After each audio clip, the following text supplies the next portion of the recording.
Vamos voltar a falar sobre a agenda dos candidatos na corrida ao Palácio do Planalto. A Nani Cox chega mais uma vez para trazer detalhes dessas agendas. Luiz Inácio Lula da Silva, do PT, e também Simone Tebet, do MDB. Não é isso, Nani? Exatamente, Daniel. Começando pelo ex-presidente Lula, que se encontrou durante a manhã com representantes do governo norte-americano. Não teve divulgação de detalhes dessa reunião, porque foi sob sigilo.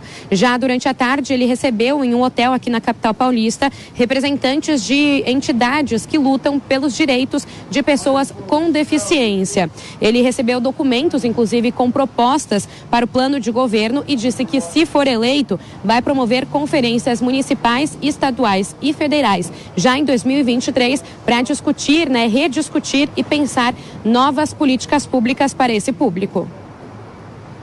Não posso voltar a ser presidente do país para fazer igual nós já fizemos. Nós temos que fazer mais. Nós temos que descobrir novas coisas, novos desejos, novas necessidades, para que esse país se modernize de uma vez por todas, se humanize de uma vez por todas, para que esse país seja um país altamente civilizado. E quem sabe a gente conseguir fazer com que nunca mais a negação da política permita a gente ter um presidente como a gente tem. Simone Tebet, candidata do MDB, cumpriu agenda também aqui no estado de São Paulo. Ela fez corpo a corpo no interior de São Paulo, nas cidades de Rio Claro e São Carlos. Já aqui na capital paulista, ela visitou o Centro Paula Souza, que é uma instituição de ensino técnico e superior, e disse que a educação é uma obsessão de campanha. Tebet também disse que a campanha de Lula pelo voto útil é um desrespeito à democracia e ao povo brasileiro, e se colocou como alternativa. Se nós quisermos fazer uma análise fria e entender o que é o voto útil, aqueles que não querem a eleição do ex-presidente da República têm que votar em mim. Eu sou a única que tenho condições de derrotar o ex-presidente Lula. Então, se é o voto útil, eu sou o voto útil. Eu represento a única saída que o Brasil tem de não voltar com fórmulas ultrapassadas, fórmulas antigas, de um governo que permaneceu 4 mandatos, não fez o dever de casa numa educação de qualidade, e por isso hoje o Brasil é um castelo de areia que não se sustenta nas bases mais sólidas. Então, se for voto útil por voto útil, eu sou o voto útil. Nós somos a candidatura de centro capaz de unir o Brasil, fazer o Brasil voltar a crescer, gerar emprego e renda para a população brasileira. Outras agendas dos presidenciáveis: Felipe Dávila, do Partido Novo, se reuniu com lojistas e fez corpo a corpo com eleitores em Goiânia. Depois visitou uma fábrica em Anápolis, em Goiás. Leonardo Péricles, da Unidade Popular, participou de uma plenária com estudantes também no estado de Goiás. Padre Kelman, do PTB, se reuniu com lideranças da campanha. Sofia Manzano, do PTB, deu entrevistas e gravou um podcast em São Paulo. Soraya Tronic, do União Brasil, concedeu entrevistas para veículos de Minas Gerais, Brasília e São Paulo. Vera Lúcia, do PSTU, se reuniu com militantes do partido e também apoiadores na sede do Sindicato dos Petroleiros em Aracaju, Sergipe. O constituinte Emael, da Democracia Cristã, não divulgou agenda pública. Mais análise, mais opinião. Cris Grêmio, sobre a agenda de Simone Tebet, esteve no interior de São Paulo, depois veio à capital paulista, visitou um centro educacional e quando participou daquela entrevista quebra-queixo com os jornalistas, falou sobre esse incentivo da campanha de Lula ao voto útil. E ela criticou ferozmente essa artimanha ou estratégia do candidato petista.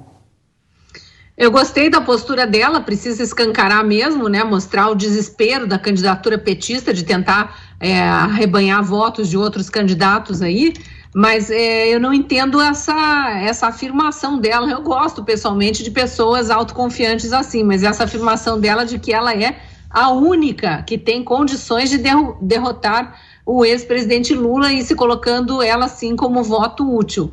É desprezar um pouco a realidade dos fatos e não olhar para o que está acontecendo no Brasil, pelos milhões que foram às ruas no dia 7 de setembro, pelas pequenas multidões que recebem o presidente Bolsonaro até no exterior, onde quer que ele vá, sempre tem brasileiros demonstrando apoio, não vejo isso acontecer em cima da candidatura dela, nem de outros aí que estão se vendendo como voto útil. E aí ela falar que ela é centrão é uma realidade, né? É um centrão que sempre cai para a esquerda ali. Vamos lembrar que o partido dela se elegeu em 2014 na chapa da ex-presidente Lula, Dilma, tanto que depois que ela foi processada e sofreu impeachment, quem ficou no governo foi o MDBista Michel Temer.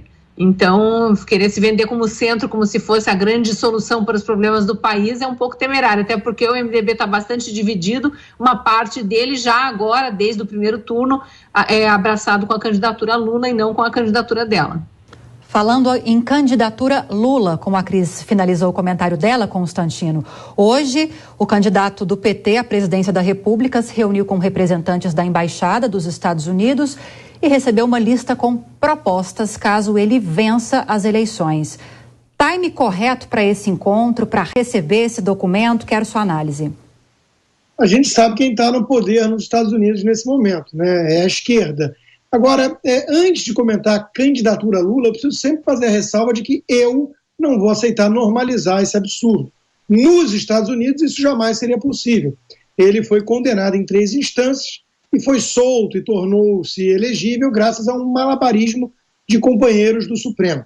Então, começa por aí meu comentário. Agora, o ex-presidiário Lula tem feito muitas promessas de aglutinação dessa suposta frente ampla nos 50 tons de vermelho, e parece que decidiu, inclusive, não apresentar todo o seu programa de governo.